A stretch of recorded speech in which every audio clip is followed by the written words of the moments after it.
this video, I'm going to be talking about the negative effects of high cortisol, which is a stress hormone, on Megalin and Cubilin. I've talked about this already in other videos, but high-fat diets, they can reduce Megalin and Cubilin, but high cortisol can also lower or reduce Megalin and Cubilin. And the consequences of that lowering of Megalin, I will also explain. I'll also explain some easy, common ways of reducing cortisol levels, especially in the morning. Okay, now what is Megalin and Cubilin? Now what they do is they are endocytic receptors in the proximal tubules of the kidney. So that implies that you have to have healthy kidneys in order for the Megalin and Cubilin to work. And their job is to reabsorb filtered proteins, including vitamin D binding protein, or VDBP in short, so that VDBP can carry 25-hydroxy vitamin D.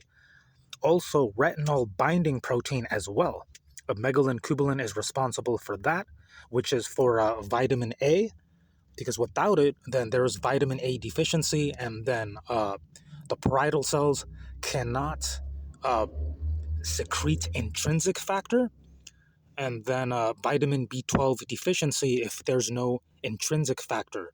Now, high cortisol lowering or reducing Megalin, that will lead to a vitamin B12 deficiency. That's why it's so important to find ways to lower high cortisol. So high cortisol will also lead to a vitamin D deficiency as well, because if high cortisol is reducing or diminishing Megalin, then vitamin D binding protein is not going to be reabsorbed or filtered, therefore not able to maintain vitamin D bioavailability, because most circulating vitamin D is protein bound, or by the vitamin D binding protein. So less reuptake of vitamin D binding protein to vitamin D complexes means more vitamin D is lost in the urine. Okay, so there's the Cubilin. The Cubilin can bind to the vitamin B12 intrinsic factor complex. So that's after B12 binds to intrinsic factor. But Cubilin has to anchor. If Cubilin cannot anchor, then vitamin B12 will be deficient, even if Cubilin is binding to vitamin B12. And Megalin has to be there, or has to be adequate, to be able to anchor the Cubilin. And if high cortisol is reducing Megalin, then Cubilin cannot be anchored, therefore B12 deficiency. So even if intake of vitamin D is normal, there will still be lower effective vitamin D levels anyways, as a result of a loss of vitamin D binding protein. So another issue with vitamin D not being available is that there's also impaired calcium absorption. This means bone demineralization, such as osteoporosis risks, even muscle weakness, and immune dysregulation. Also, possibly a reduction in calcineurin, because that does have to do with calcium influx.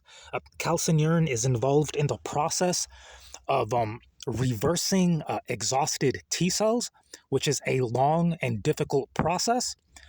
And if the exhausted T cells are not revived, then of course cancer cells can go unopposed and metastasize.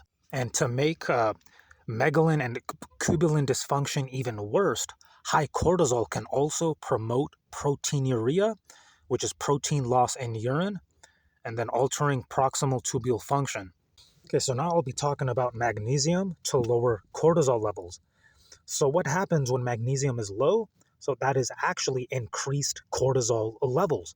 Therefore, Megalin is also reduced, and as well as the negative consequences that comes from lowered Megalin, because magnesium deficiency is associated with overactivation of the HPA axis, leading to higher baseline cortisol and even exaggerated stress responses.